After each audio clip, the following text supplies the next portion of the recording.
करती है कि कौन करता हुआ नजर आ रहा है। जैसे कि देखिए कि राहुल गांधी जिस तरीके से ज़मीनी स्तर से जुड़ते हुए नजर आए थे, राज्य दर राज्य पहुंचे थे और ऐसे में देखा जाए जोड़ो यात्रा की बात की हो, उन्होंने भले ही एक दो राज्य अपने साथ जोड़ ली हो, वहाँ पर सरकार बना ली हो, लेकिन ये राज्य जोड़ने तक ही शायद ये यात्रा सीमित है। लेकिन ये लोकसभा चुनाव शायद यात्रा इस्तेमाल करना ही है। अब लोकसभा चुनाव तक शायद यहाँ पर जो पार्टी है वो समझ ही जाएगी और मुझे लगता है कि सिर्फ और सिर्फ एक जो है एक आम सहमति बनना अभी बाकी है कि किसके चेहरे पर यहाँ पर आम सहमति बनती नजर आए। क्योंकि ममता बनर्जी की यदि बात कर ली जाए तो ममता बनर्जी ने जो मीटिंग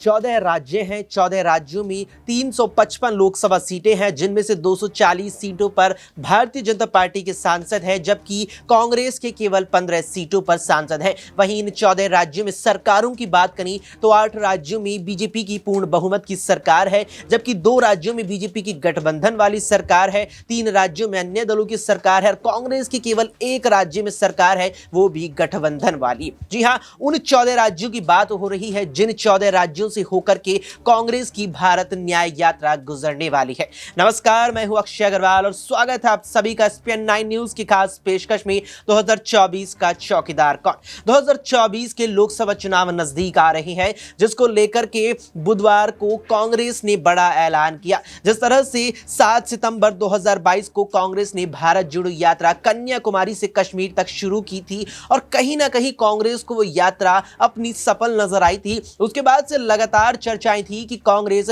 भारत जोड़ो यात्रा का दूसरा भाग भी जल्द ही शुरू कर सकती है, जिसका ऐलान बुधवार को कांग्रेस के महासचिव KC वेणुगोपाल ने कर दिया कि कांग्रेस 14 जनवरी 2024 से 20 मार्च 2024 तक भारत न्याय यात्रा निकालने जा रही है, जो मणिपुर से लेकर के महाराष्ट्र तक चलने वाली है। यानी 14 राज्यों से ये यात्रा होकर के गुजरेगी, जिसमें यहां पर कई लोकसभा सीटें आती हैं और यहां पर तमाम तरह की चीजें हैं जो यहां पर इन सभी 14 राज्यों को लेकर के निकल के सामने आ रही है। सवाल भी यहां पर कई उठ रहे हैं कांग्रेस की भारत न्याय यात्रा को लेकर के, और इन्हीं सभी सवालों के जवाब न्यूज रूम में मौजूद अपने सभी साथियों से जानेंगे। सबसे पहले नाजमीन से सवाल लेंगे कि नाजमीन, भारत जोड़ो यात्रा पद यात्रा थी और यहां पर भारत न्याय यात्रा जो है बस के जरिए यहां पर तय करेगी कांग्रेस पार्टी। ये जो मुख्य बदलाव लगा है, क्या इसके चलते जिस तरह से राहुल गांधी भारत जोड़ो यात्रा में पद यात्रा करते हुए से और ज्यादा करीब से जुड़ते मिलते नजर आए थे, क्या ये चीज भारत न्याय यात्रा से हमें इतर दिखेगी?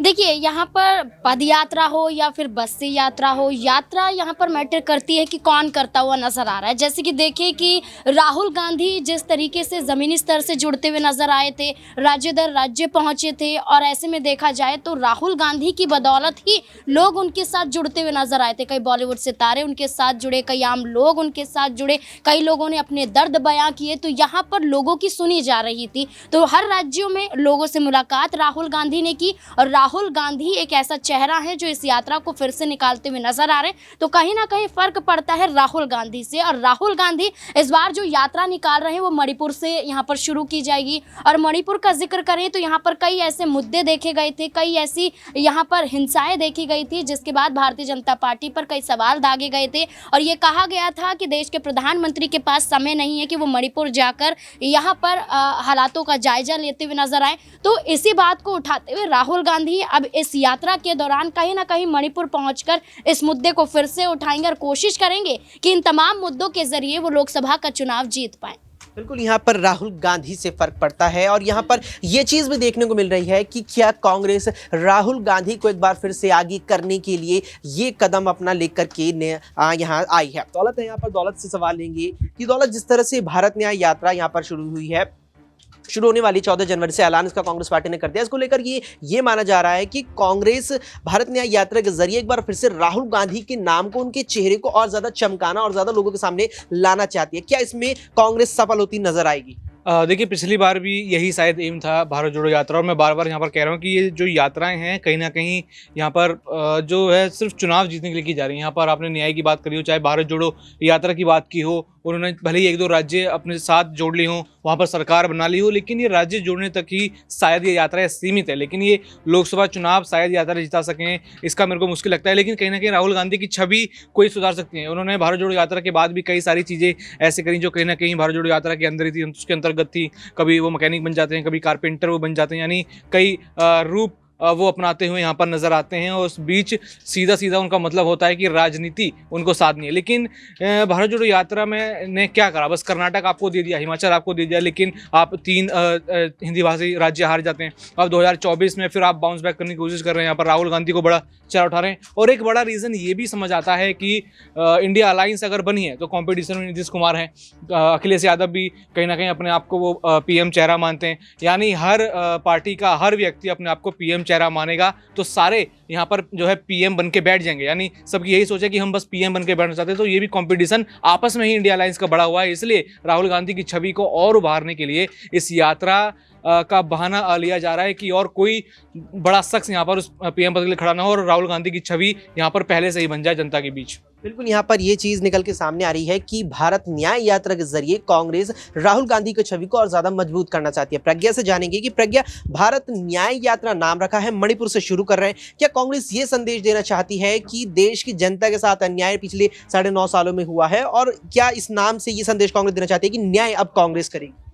देखिए, न्याय तो तब होगा जब पार्टी सत्ता में आएगी, और पार्टी के सत्ता में आने की जो उम्मीद है वो लगभग ना के बराबर है, क्योंकि 5 राज्यों के विधानसभा चुनाव में जब कांग्रेस के खाते में महज एक राज्य आया, और उसमें भी मुझे नहीं लगता कि राहुल गांधी या फिर सोनिया गांधी का कोई बड़ा योगदान है। क्योंकि अगर बात करें यहाँ पर रेवंत रेड्डी की, तो वो जमीनी स्तर पर एक लोकल नेता के तौर पर जनता के बीच इतने ज्यादा जुड़े हुए थे कि उन्हीं के चेहरे पर वोट दिया गया। क्योंकि अगर आप तेलंगाना को देखेंगे तो तेलंगाना में कितनी बार राहुल गांधी गए, सोनिया गांधी गई या मल्लिकार्जुन खड़गे गए, कि जनता उनसे जुड़ पाती, जनता उनके वादों पे भरोसा करती। तो मुझे नहीं लगता है कि भारत न्याय यात्रा का कुछ खास फायदा होगा। हाँ, ये हो सकता है कि जो डोनेशन यहाँ पर पार्टी ने मांगा है उसे कहीं ना कहीं तो इस्तेमाल करना ही है। अब लोकसभा चुनाव तक शायद यहाँ पर जो पार्टी है वो समझ ही जाएगी, और मुझे लगता है कि सिर्फ और सिर्फ एक तरीके से राहुल गांधी को रिलॉन्च करने की पूरी तैयारी हो रही है, कि और कुछ नहीं तो कम से कम विपक्ष ही मान ले कि राहुल गांधी प्रधानमंत्री बन सकते हैं और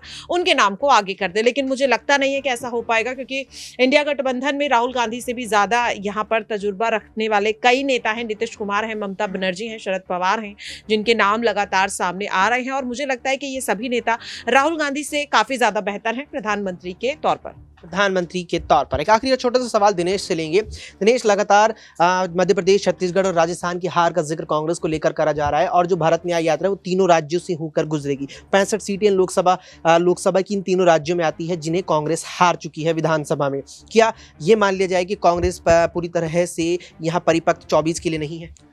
नहीं, कांग्रेस की परिपक्वता यहाँ से लगातार दिखाई दे रही है, क्योंकि जिस तरीके से इंडिया गठबंधन की 4 मीटिंग्स हो चुकी हैं, 4 मीटिंग में हालांकि कुछ तमाम क्षेत्रीय दल ऐसे हैं जिनके जो है एक आम सहमति बनना अभी बाकी है कि किसके चेहरे पर यहाँ पर आम सहमति बनती नजर आए। क्योंकि ममता बनर्जी की यदि बात कर ली जाए तो ममता बनर्जी ने जो मीटिंग हुई थी पटना में, उसमें नीतीश कुमार का नाम लिया था। उसके बाद बेंगलोर की मीटिंग होती है, उसमें अरविंद माफ़ कीजिए जो है राहुल गांधी को सबका फेवरेट बताती है। इसके बाद दिल्ली की मीटिंग जो होती है उसमें मल्लिकार्जुन खड़गे के नाम पर सहमति नजर आती है। तो कहीं ना कहीं अभी एक फाइनल चेहरा डिसाइड करना यहाँ पर सबसे बड़ी चुनौती बना हुआ है, और निश्चित तौर पर आप देखें तो कुछ सीटों का फायदा यहाँ पर जरूर मिलता नजर आएगा यदि राहुल गांधी ये बड़ी यात्रा करते हैं। लगभग जो है 2 महीने तक ये यात्रा चलेगी, और इसमें तमाम 355 वो सीटें यहाँ पर कवर करने वाले हैं, जो कहीं ना कहीं कांग्रेस अभी हाल ही में जिन राज्यों में हारी है तो वहाँ भी छवि सुधारने की कोशिश की जाएगी। क्योंकि राजस्थान, मध्य प्रदेश